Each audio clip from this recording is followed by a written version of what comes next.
Olá, meus amigos, estamos começando mais um planejamento de trabalho para essa quarta-feira, dia 12 de março, com um dos principais jogos do dia, obviamente sendo o Derby de Madrid, o jogo da volta das oitavas de final, onde o Atlético de Madrid precisa tirar uma desvantagem de um gol, pelo menos, que o Real Madrid colocou no Bernabéu, vencendo por 2-1. O Real Madrid venceu o Rayo Vallecano, um jogo difícil no Bernabéu, e colou na liderança com o Barcelona, e o Atlético de Madrid teve um pesadelo no final de semana, né? Conseguiu sair na frente no Getafe com o gol do Sorloth, mas tomou um cartão vermelho, destrambelhou um pouquinho e se desorganizou um pouco na parte emocional, se desconcentrou, tomou 2 gols de rajada e perdeu para o Getafe, estava com o jogo ganho e simplesmente perdeu para o Getafe. E aí a gente precisa entender como vem o emocional do Atlético de Madrid para esse jogo, né? Já que o Real Madrid é o dono dessa competição, enfrentar um adversário mais ou menos abalado emocionalmente pode ser, claro, uma vantagem para o Real, mas a gente vai falar sobre isso. Além disso, Dortmund, que vacilou também durante o final de semana dentro de casa contra o Augsburg, enfrenta o Lille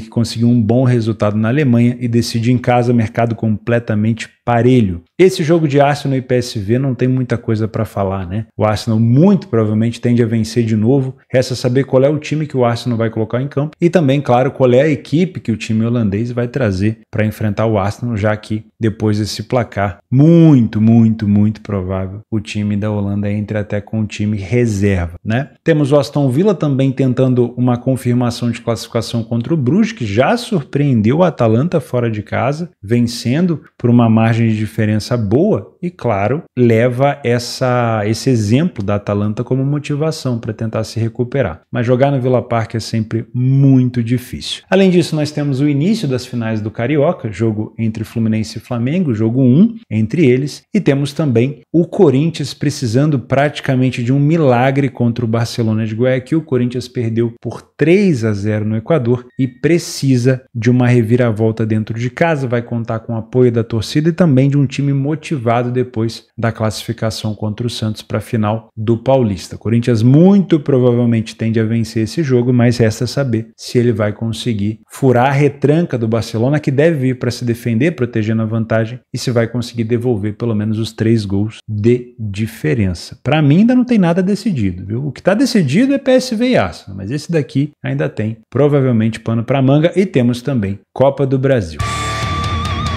Vamos começar o nosso planejamento no jogo do Lille com o Dortmund às 2h45, jogo isolado, então a gente pode fazer uma análise um pouco mais tranquila. Aliás, a gente pode tentar operar esse jogo de uma maneira mais tranquila, né? Porque daí para frente vai ser complexo, tanto no horário das 5 quanto no horário das 21h30, para quem for operar, vai ter aqui um pouco de ruído em relação à quantidade de jogos. Vamos falar um pouquinho sobre o final de semana do Dortmund. Primeiro, cotação, né? 2,60 é o mercado dizendo que não faz ideia do que esperar nesse jogo, e não sou eu aqui com a minha bola de cristal que vou conseguir decifrar para você numa tacada só o que vai acontecer. É claro que a gente tem que fazer o quê? Planejar os nossos cenários. Se a gente não faz ideia do que pode acontecer, a gente tem que vir pelo menos preparado para agir em relação a cenários. Pelo menos uns 2 cenários a gente tem que criar, e caso não seja a nossa praia trabalhar esse tipo de jogo, ficar de fora, tá? Vamos começar entendendo os finais de semana, como eu falei, como que vieram as duas equipes, né? Afinal de contas, tanto o Lille quanto o Dortmund não vão disputar o título do campeonato francês e do campeonato alemão, respectivamente. O Lille, entretanto, venceu o Montpellier por 1-0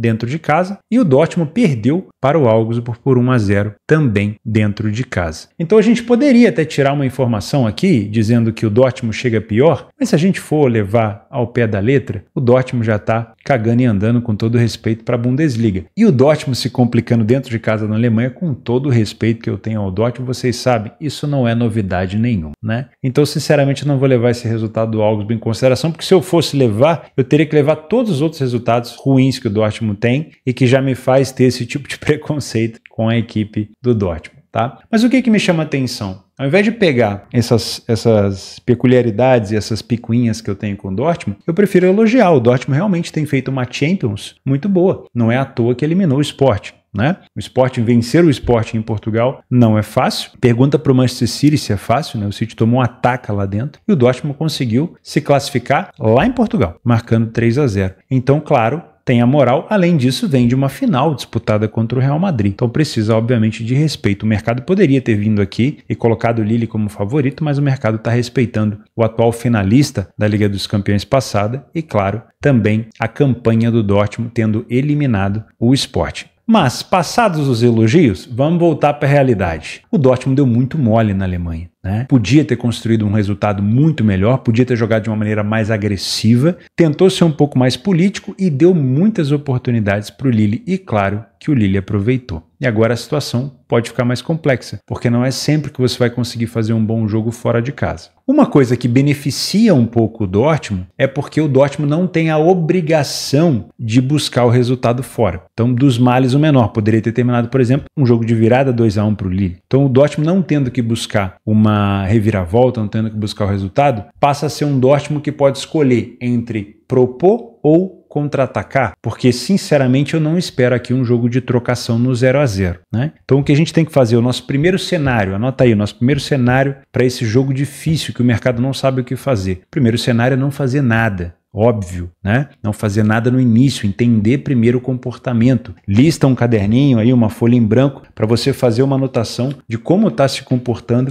as duas equipes. Porque você sabe que a característica ofensiva do Dortmund é forte, é um time bom de contra-ataque, de velocidade, com ADM, é um time bom pelo alto, com o Serhou Guirassy, e claro, é um time que sabe propor. Mas você precisa entender o ritmo do jogo, como que as equipes estão se comportando no início. Então, primeiro de tudo aqui, se você é um trader, eu vou marcar para correção de preço, né, que é o mais básico. Você faz o meu curso de trade que você vai aprender mais sobre essa nomenclatura, que é você ter um mercado completamente parelho e aí você observa os primeiros 20, 25 minutos. Se você tem uma superioridade muito grande de um lado, você tem uma balança pesando e, óbvio, o mercado tende a se ajustar de uma maneira muito mais rápida e você que tem metodologia para isso vai aproveitar com leitura de jogo. Não é estatística, né? É com leitura de jogo, tá? Passando esses primeiros minutos, vamos falar um pouquinho de potencial. Vou abrir aqui as estatísticas para a gente ver como vem o Lille dentro de casa. Lembrando, esse aqui é o PDF de apoio. Se você não tem acesso, é só você se tornar membro do canal. Você apoia o conteúdo por aqui. É um valor muito simbólico e você tem acesso todos os dias de maneira antecipada ao PDF com mais de 150 competições, tá? O Lille dentro de casa, ele teve 8 vitórias em 13 jogos, saiu na frente em 62% dos jogos, não falhou em marcar em nenhum jogo, mas é um time que vem sofrendo com frequência. Não é uma quantidade de gols sofridos tão alta. Isso é bom, ponto positivo, mas vem sofrendo com frequência. O time do Dortmund, ultimamente na Alemanha, já tem mais ou menos entregado um pouco dos pontos, né? Teve uma goleada agora contra o Union Berlin, que não está muito bem das pernas também, mas de resto é um Dortmund que vem vacilando. Às vezes vence uma, perde outra, não tem tanto interesse assim. Dá para perceber, é um time que não sai tanto na frente do placar, que falha pouco em marcar, mas não chegou a quantidade de gols tão alta assim fora de casa como o Lille tem em casa, e é uma equipe que sofre com frequência, inclusive chegando a quase 2 gols sofridos por jogo. O primeiro tempo do Dortmund é ruim na Alemanha. Perceba que eu não vou fazer aqui uma comparação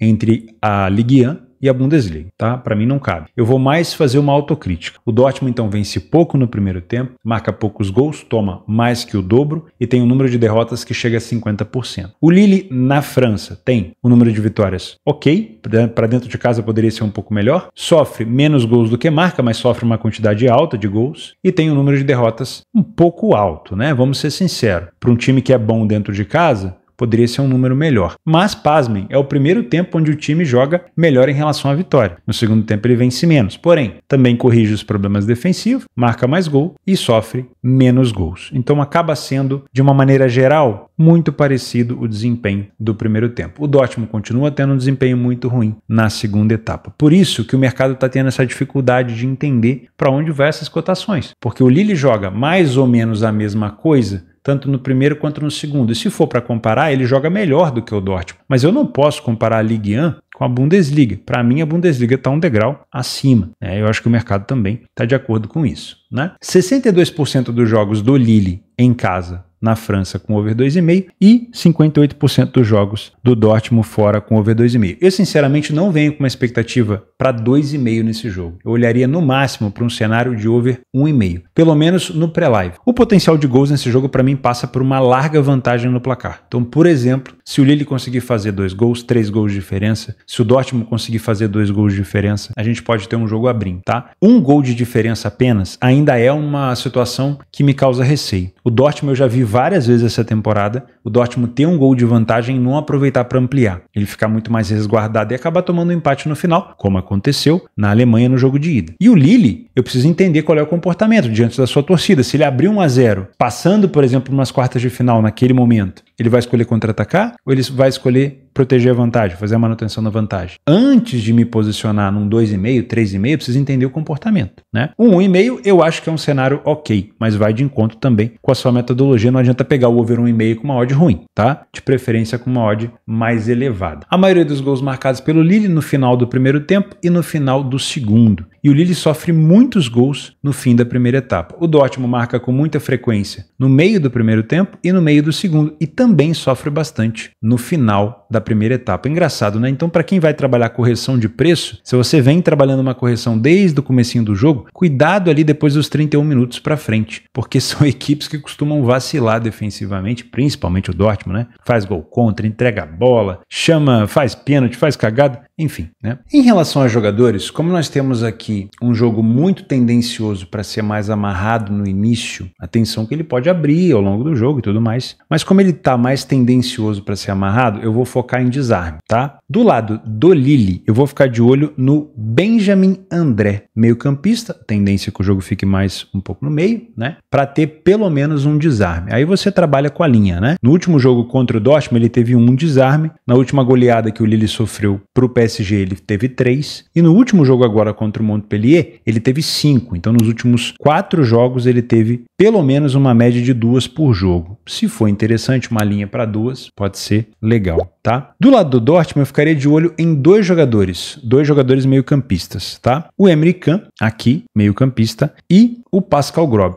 São 2 opções interessantes. O Emre Can, no último jogo contra o Lille, teve 2, e nessa última derrota em casa contra o Augsburg, teve 2 desarmes. O Pascal Grob, no jogo contra o Lille, teve apenas 1, tá? No jogo contra o Augsburg não teve. Então, para mim, entre um dos 2, eu escolheria mais o Emre Can, que morde um pouco mais, para ter pelo menos um desarme. De novo, mesma coisa que o Benjamin André. Se a linha para 2 desarmes for mais interessante, se for pagar um pouco mais, pode valer um pouco mais a pena do risco. É claro que esse jogo ele pode mudar. Se você tiver, por exemplo, um Lille fazendo 1-0 cedo, o Dortmund ele vai ter que se expor um pouco mais. E aí a tendência é que o Lille jogue mais no contra-ataque e as chegadas do Lille vão ser mais perigosas. Muito provavelmente, então, o goleiro, né, o Kobel do Dortmund vai fazer mais defesas. E aí, ao longo do jogo, você pode pegar alguma linha de pelo menos 2 defesas, por exemplo, do Kobel. Mas isso se o Lille estiver em vantagem. Para mim, então, é um jogo para trabalhar correção de preço, para trabalhar bastante ao vivo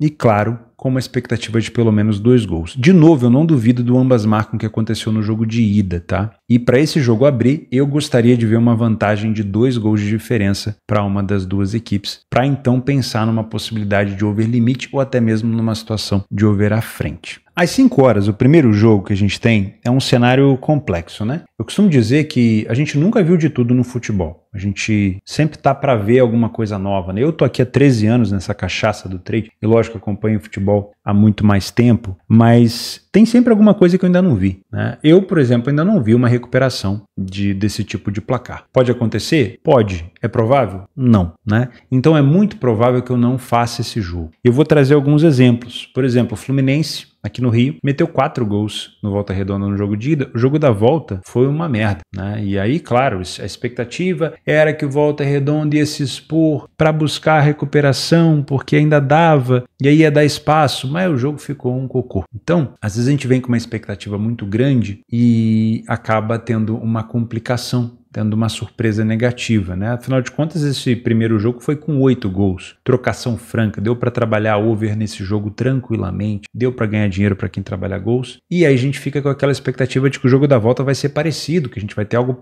complexo, o PSV vai vir aqui, vai tentar fazer história. Gente, provavelmente o PSV nem trará a equipe titular. Se trouxer, vai ser para manter a dignidade, né? Para não tomar outra goleada. Pode escolher entre colocar o time sub-20, o time misto, né? Assim, com todo respeito, e é a 8ª de final da Champions. Não era para ser assim. Para mim foi um lapso que aconteceu. O PSV quis fazer um jogo franco e acabou tomando um vario. Olha que o Arsenal estava sem vários jogadores de ataque, né? Martinelli, Gabriel Jesus, Bukayo Saka, e ainda assim tomou uma caceta. Imagina se não tivesse sim essa galera, né? Então, eu acredito que vai ser um jogo muito mais para honra. Sabe aquele negócio de honra de jogadores? Então, o Arsenal provavelmente tende até a vencer o jogo sim, de novo, mas eu acho muito difícil que o Arsenal goleie esse jogo. O PSV vem para proteger a sua história, a sua honra. Tomou 7 num jogo, não vai vir aqui para no agregado tomar 10, para tomar 15 no agregado. E vem para, se possível, vencer. Mas não conseguiu, pelo menos para não tomar tantos gols. Então eu não venho com uma expectativa para trabalhar gols aqui e também não indico que você venha com muita sede ao pote por aqui. Se você quiser fazer alguma coisa nesse jogo por sua conta e risco, não vou nem te indicar nada para jogadores, porque eu não sei qual é o elenco que vai entrar em campo, né? O Arsenal pode decidir de última hora não jogar com determinados jogadores. O PSV pode também levar um time misto. Então é muito difícil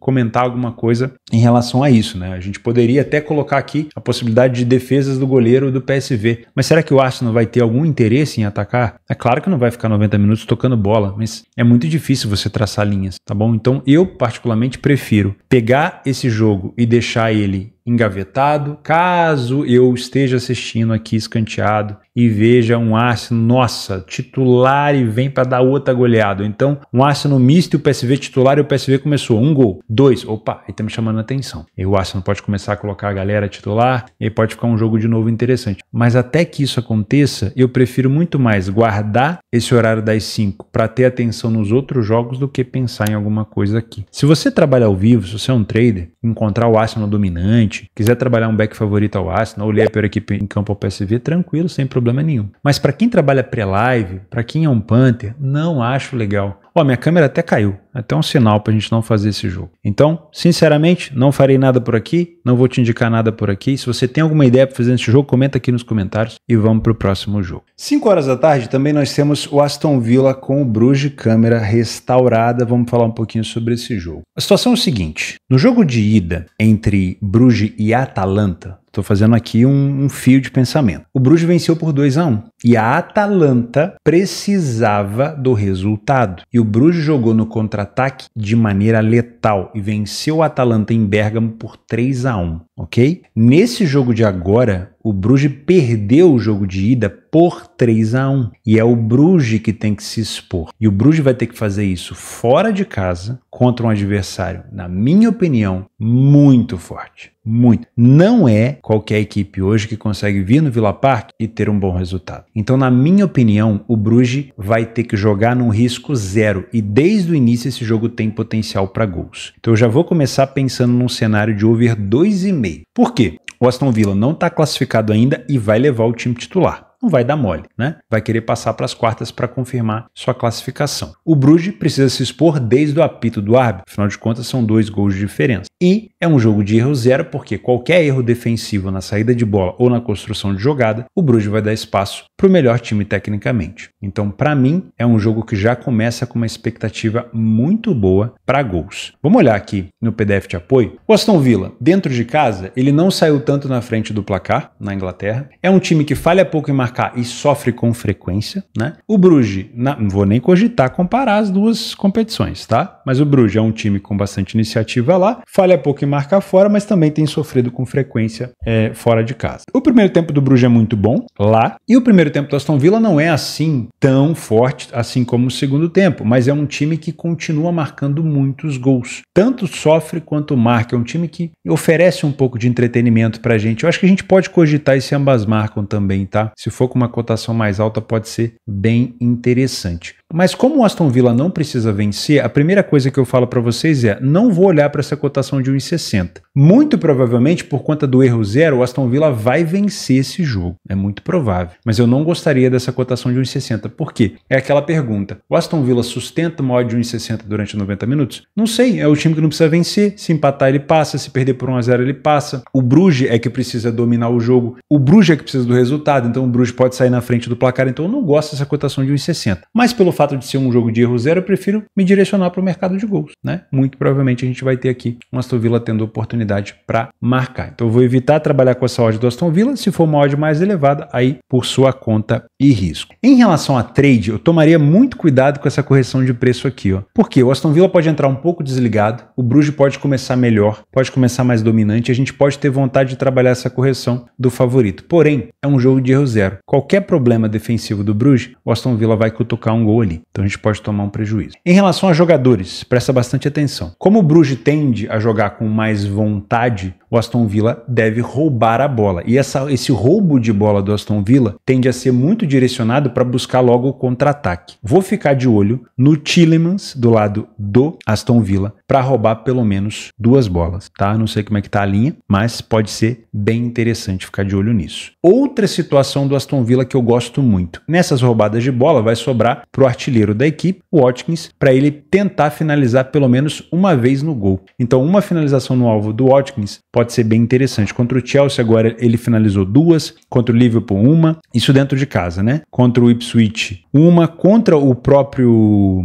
Bruges ele não finalizou, mas tendo esse indício aqui dentro de casa, é um jogador que finaliza pelo menos uma vez no alvo. Pode ser interessante dependendo da linha também, tá? Agora, do lado do Bruges, um jogador que eu quero observar é o goleiro Mignolet. Por que eu quero observar? Porque como o Bruges faz um jogo de erro zero, muito provavelmente nas roubadas de bola do Aston Villa, o Bruges vai ser pego de calça curta. Ele vai estar saindo, quando rouba, o Aston Villa vai ter chance de criar perigo. E o Mignolet vai ter que trabalhar, vai ter que fazer boas defesas. Então o Mignolet para fazer mais de 2, pelo menos 2 defesas pode ser bem interessante, tá? Lembrando, tô te dando aqui um contexto, tá? Pode ser bem interessante ficar de olho nisso. Eu não vou olhar a finalização do Bruges, porque eu não sei até que ponto o Bruges vai conseguir colocar em prática o que ele fez com a Atalanta, porque contra a Atalanta jogou com linha alta. E aí o Bruges tinha o Tzolis para poder finalizar, um jogador que finaliza bastante. Tinha outros jogadores também, mas nesse cenário aqui é um Bruges que vai ter que propor, talvez encontre... Ó, caiu a câmera de novo, mas vamos lá. E talvez encontre o Aston Villa fazendo um bom jogo defensivo. Então para mim eu ficaria mais de olho no Mignolet para defender mais de 2 bolas, tá? Pode ser bem interessante. De resto, para mim, é um jogo com bastante tendência para ficar de olho no mercado de gols. No mínimo 1,5, mas já vou olhar aqui para o over 2,5. Eu não duvido dessa vitória do Aston Villa, mas eu particularmente prefiro pegar essa cotação mais elevada, já que o Aston Villa não precisa vencer. Então eu prefiro me direcionar logo para o mercado de gols. Bom, troquei a câmera, vou utilizar essa daqui por enquanto. A imagem vai ficar um pouco diferente, mas a câmera principal tá com pouca bateria, né? Então vamos para a próxima. Atlético de Madrid e Real Madrid. Aqui o mercado também não sabe o que fazer, né? Dá para perceber. 2,55 a cotação do Atlético de Madrid, 2,63 a cotação do Real. E aí eu trouxe na introdução desse planejamento a situação que rolou no jogo do Atlético de Madrid com o Getafe, que traz um pouco de um peso emocional para esse confronto, né? Porque esse confronto ele não é só de Liga dos Campeões. Ele é um confronto também de derby, de rivalidade, uma rivalidade grande, e também é um confronto que traz a disputa da La Liga dessa temporada. E possivelmente a disputa da Copa do Rei. Olha que loucura, olha que loucura. E aí o Real Madrid vem de uma vitória, boa vitória até contra o Rayo Vallecano dentro de casa, poderia até ter tomado um empate, né? O Rayo Vallecano é um time chato, e o Atlético de Madrid tomou aquela virada pro Getafe. Olha que loucura. Faço questão de abrir aqui, ó. Eu vou ajustando as imagens aqui porque, como eu falei, a câmera não estava funcionando, né? Então, algumas telas vão ficar sem imagem, eu vou ajustando devagarzinho, ó. Essa aqui também, e a gente vai indo. Deixa eu mostrar para vocês como é que foi esse jogo do Getafe com o Atlético de Madrid. Eu fiz até um comentário, né, no Instagram sobre esse jogo, porque para quem trabalha essas metodologias de vovô, né, no trade, de ficar contra a equipe que está perdendo no final, a favor da equipe que está ganhando no final, esse jogo aqui, se você não fechou sua posição, meu amigo, você encontrou o Papai do Céu, né, como a gente brinca. Porque, sinceramente, um pênalti e um gol aos 75, um vermelho aos 88, um gol logo em seguida do vermelho, porque foi na jogada da falta, né? E depois a virada aos 92, 3 minutos depois, é cruel, é cruel. Eu tava com o mercado aberto e, claro, dava para fechar a posição. Mas nessa hora tem sempre o desavisado que acha que não vai acontecer. Nessa hora tem sempre aquela pessoa que cumpre as regras do método quando tá tudo certo, mas quando começa a passar por alguma aprovação não consegue cumprir. Então, é o que eu gosto de falar. Toda metodologia, por mais tranquila que ela seja, uma hora ela vai te colocar à prova e você vai ser obrigado a cumprir com as regras do seu método, mesmo que isso signifique fechar a sua posição em prejuízo. Tem gente que não consegue aceitar o prejuízo. Eu vou esperar ela subir um pouquinho mais porque eu quero arredondar meu prejuízo, não quero um prejuízo de 50, eu quero um prejuízo menor, não quero um prejuízo de 900, eu quero um prejuízo menor, não quero um prejuízo de 1.000,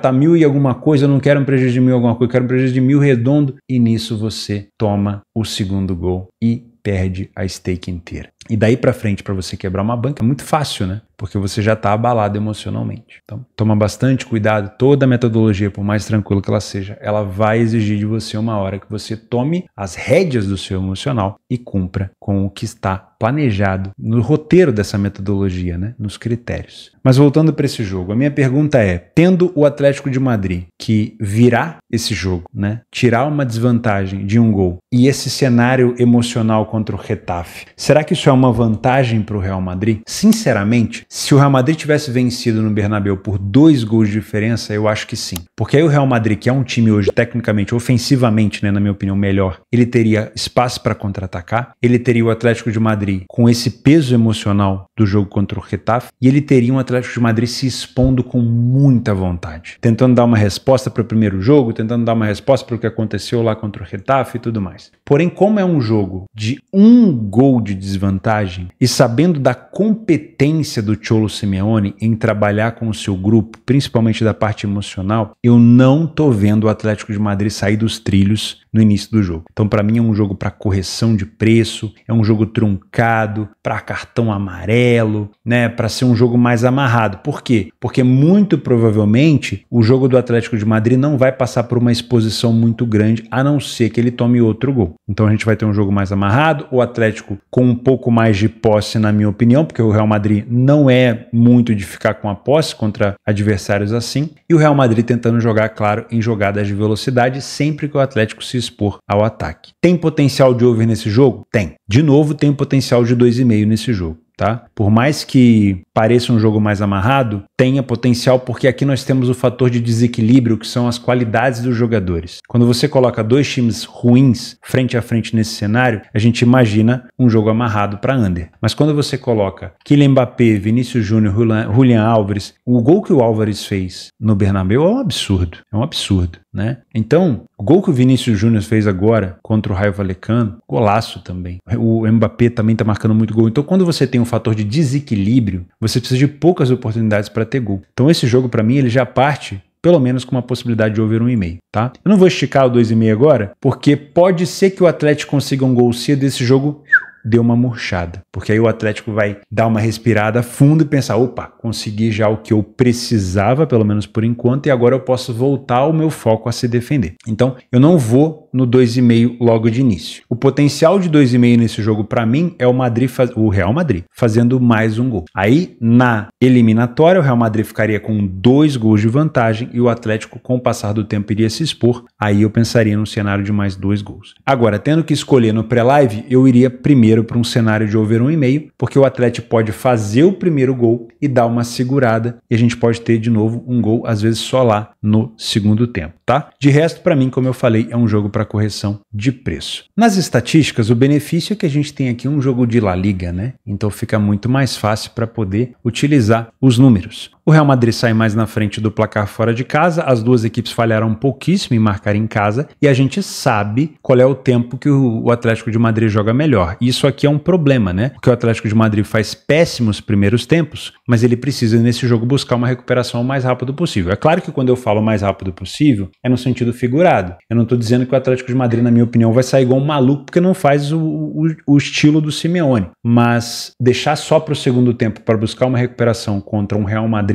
na Champions acaba sendo pouco tempo, né? Então talvez o Atlético tenha que se superar por aqui e tentar fazer um jogo um pouquinho melhor no primeiro tempo do que ele vem fazendo em La Liga. tá? No segundo tempo a gente já sabe que o Atlético cresce muito, o Real Madrid é bom tanto no primeiro quanto no segundo, não vence mais no segundo tempo, mas é um time que melhora principalmente ofensivamente na segunda etapa. O Atlético então nem se fala, né? Então a gente tem a possibilidade de ter um segundo tempo, claro, mais over. Tanto o Atlético quanto o Real Madrid marcam muito de fora da área, então não diz muito a respeito em relação à aposta, mas é claro um fator extra, né? A maioria dos gols do Atlético de Madrid são marcados no final do jogo, então você pode ter uma expectativa às vezes de um over 1,5 ou até mesmo de um over limite no finalzinho. O Real Madrid sofre bastante no início do segundo tempo e também no final da partida, e é um time que marca também muito no fim do primeiro tempo e segundo tempo. Então se você quiser esperar para trabalhar esse over 1,5 com uma cotação mais elevada, é um cenário legal. Em vez de você pegar no pré-live, pega ali a partir dos 40 do primeiro tempo, dos 30, ou até mesmo pega a partir do segundo tempo, se o jogo terminar 0-0 na primeira etapa, porque qualquer gol ali pode animar a partida, principalmente do Real Madrid. Em relação a jogadores, eu ficaria de olho, como é um jogo com uma expectativa de ser um pouco mais amarrado no início, eu ficaria de olho também em roubos de bola, tá? Do lado do Atlético de Madrid, 2 jogadores me chamam a atenção. Primeiro é o Marcos Llorente. Eu acho que tem o potencial do Llorente ter pelo menos 2 roubadas de bola por aqui, né? A média dele é de 2,81.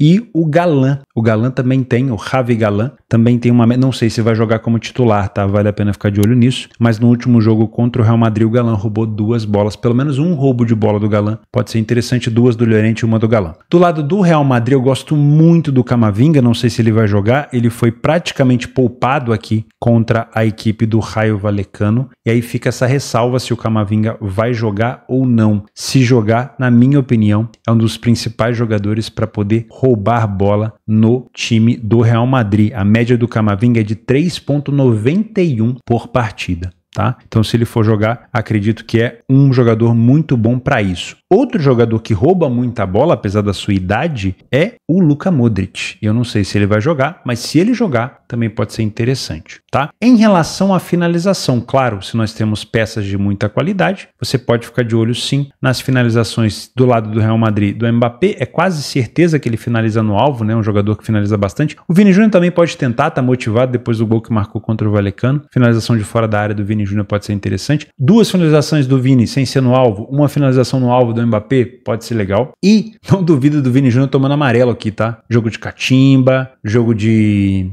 provocação, né? No estádio do Atlético. Principalmente talvez o Atlético marcando o gol, conseguindo ficar em vantagem, dar umas paradas no Vini com falta, o Vini às vezes parte para cima. Pode ser uma situação interessante ficar de olho. Eu não trabalho no mercado de cartões, eu não entendo muito, mas estou fazendo um contexto de cenário, tá? Do lado do Atlético Madrid, se você quiser trabalhar com finalização, claro, depois de ter marcado do jeito que marcou contra o Real Madrid, o Julián Álvares deve tentar finalizar no gol de novo, tá? Mas eu ainda assim prefiro pensar num cenário do Real Madrid. Em relação a defesas, por mais que seja um jogo amarrado, eu não duvido que a gente tenha pelo menos 2 boas defesas de Oblak e defesas também do Courtois, se ele for o escolhido, tá? Lembrando que o Real Madrid às vezes dá uma variada em jogadores para disputas, mas eu acredito que o Courtois será o principal jogador e eu não duvido que em algum momento do jogo o Courtois seja obrigado a fazer pelo menos 2 defesas. Eu vou até matar essa minha curiosidade aqui. Quantas defesas fez o Courtois no jogo contra o Atlético de Madrid na ida? E também quantas defesas fez o Oblak? O Oblak fez 5 defesas contra o Real Madrid e o Courtois fez uma defesa apenas contra o Real Madrid. Então, se fosse para escolher um dos dois, o Oblak seria o jogador para pelo menos 2 defesas, tá? Lembrando que o Real Madrid tende a jogar no contra-ataque, afinal de contas a vantagem é do Real, e as chegadas do Real Madrid em contra-ataques podem ser mais perigosas, obrigando o Oblak a fazer mais defesas. Mas tudo isso pode mudar conforme o ritmo do jogo, e aí você pode também se posicionar só lá na frente, ao invés de trabalhar no pré-live, você pode esperar. Por exemplo, o Real Madrid saiu na frente, poxa, aí você tem um Atlético indo muito mais para cima, e aí o cenário de defesa do Courtois aumenta um pouco, mas principalmente a do Oblak vai aumentar ainda mais, né? Por conta dos contra-ataques. Mas aí você olha, e o Real Madrid não está contra-atacando, então você esquece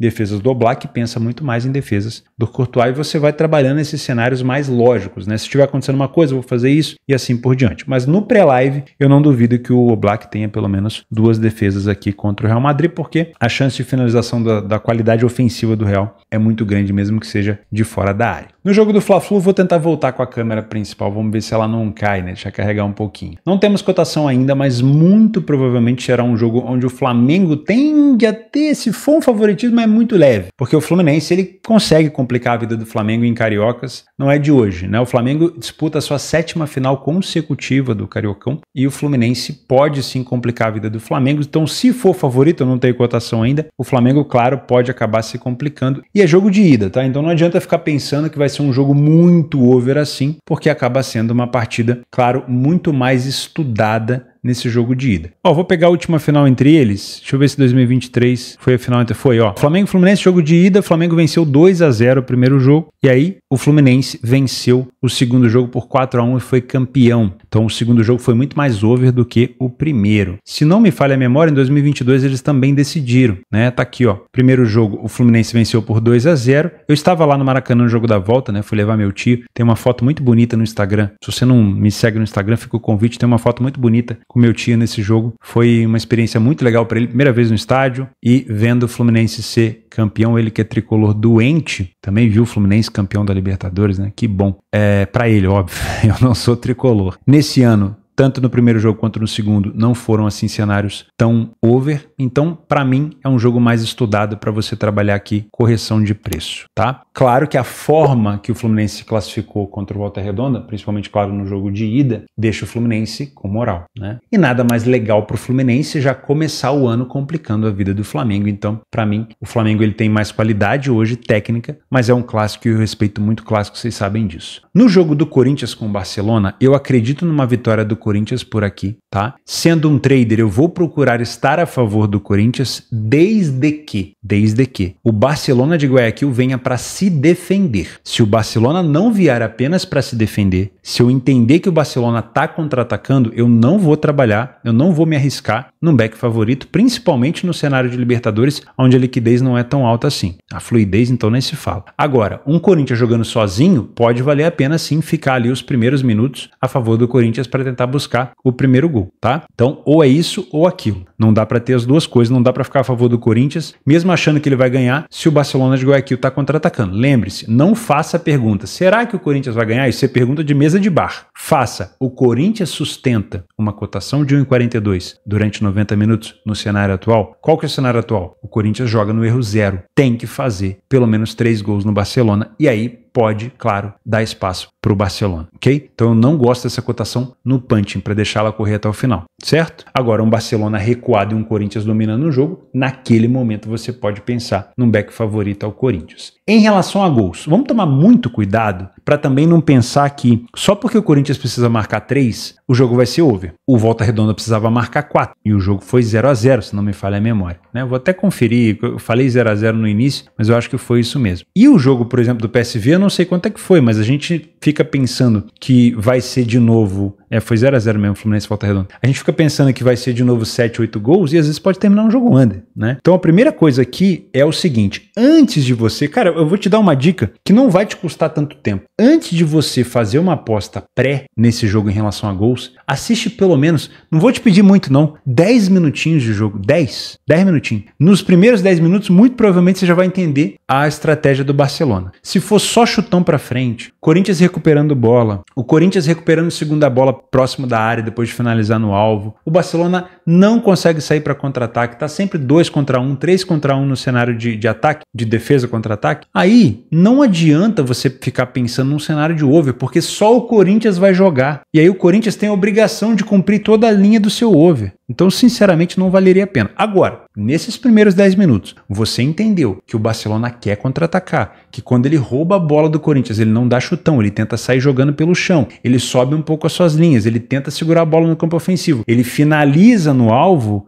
então você sabe que o Corinthians está muito próximo de tomar um gol também, porque ele tem que jogar no erro zero. A linha defensiva do Corinthians vai estar sempre alta, e aí qualquer erro, o Barcelona pode matar no contra-ataque. Aí é um cenário legal para trabalhar o mercado de over. Qual over, Theo? No mínimo o over 1,5, mas eu acredito que nesse cenário o 2,5 também cabe, porque o Corinthians precisa ir para cima de qualquer maneira e mesmo que o Corinthians saia perdendo, a torcida do Corinthians vai tentar carregar o time nas costas e não vai deixar o time segurar e se abater. Então, para mim, é um jogo que tem potencial de 2,5 se e somente se, nos primeiros 10 minutos, você entender que o Barcelona quer contra-atacar. Se for um jogo de um time só, não vale a pena, porque o Barcelona pode ter êxito em fazer um jogo defensivo. Ok? Fechado? Aqui eu prefiro não opinar muito em relação aos jogadores, mas dá para ficar de olho no Yuri Alberto, o Yuri Alberto tendo pelo menos aqui uma finalização no alvo, e também dá para ficar de olho no goleiro do Barcelona de Guayaquil para ter no mínimo umas 3 ou 4 defesas, para não dizer mais, tá? Eu não sei quanto é que vai estar essa linha, tô gravando antes, mas pelo menos de umas 3 a 4 defesas deve fazer, porque o Corinthians vai tentar bombardear de fora da área, de cabeça, e pode ser sim um cenário interessante ficar de olho nessas defesas do goleiro do Barcelona de Guayaquil e as finalizações no alvo, pelo menos uma do Yuri Alberto. O Memphis também deve finalizar, tem ali uma faltinha na entrada da área, o Memphis deve tentar bater no gol. Finalização no alvo do Memphis também pode ser interessante. Então eu olharia com carinho para esses cenários. Finalização no alvo do Yuri Alberto e do Memphis e defesas do goleiro do Barcelona de Guayaquil. Dá para pensar talvez num cenário até mais de 3 defesas do goleiro do Barcelona. Vou até pegar aqui o nome do menino para dar nome aos bois, né? Primeiro jogo, provavelmente deve ser o mesmo goleiro. O primeiro jogo, quem jogou no gol do Barcelona, deixa eu pegar aqui, 3-0 Barcelona contra o Corinthians, foi o goleiro Contreras. Tá aqui, ó, Contreras no gol. Nesse jogo que o Corinthians tomou de 3, ele fez uma defesa só. O Hugo não fez nenhuma, né? Ele não conseguiu pegar nada. Mas, e aí, óbvio, não conseguiu pegar nada porque as 3 passaram, né? Mas na casa do Corinthians, eu acredito que o Contreras vai ser obrigado a fazer pelo menos 3 defesas. Não duvido do Corinthians buscando recuperação, tá? Não duvido. Eu duvido do PSV. Do Corinthians não, como eu falei lá no início. Se faz um gol cedo, o Barcelona dá uma tremida. Se faz o segundo, aí naquele caldeirão ali, meus amigos, a torcida vai vir abaixo, os caras vão se cagar e pode acontecer. Agora, não pode errar. Lembra do Botafogo contra o Racing? Era 2 gols de diferença, não era 3. Botafogo não podia errar. Errou defensivamente e tomou. Então, é sempre bom tomar cuidado em relação a trabalhar essa cotação do Corinthians esmagada. Acredito numa vitória do Corinthians? Acredito. Coloco meu dinheiro na odd de 1,42? Não. Prefiro me direcionar aqui para gols se o Barcelona quiser contra-atacar. O Barcelona não quer contra-atacar. Então eu fico de fora. Eu não trabalho em mercado de jogadores, estou dando uma dica para vocês, mas eu ficaria de fora olhando, né? Agora, Corinthians joga sozinho. Para back favorito pode ser interessante. Corinthians tá vendo o contra-ataque do Barcelona de Guayaquil. Mercado de gols. Passa a ser interessante. E aí, se o Barcelona quiser contra-atacar, esse ambas marcam também. É muito cabível, tá bom? Não duvido de um 2,5 se o Barcelona quiser jogar bola aqui, quiser contra-atacar o Corinthians. E não duvido, não vou me surpreender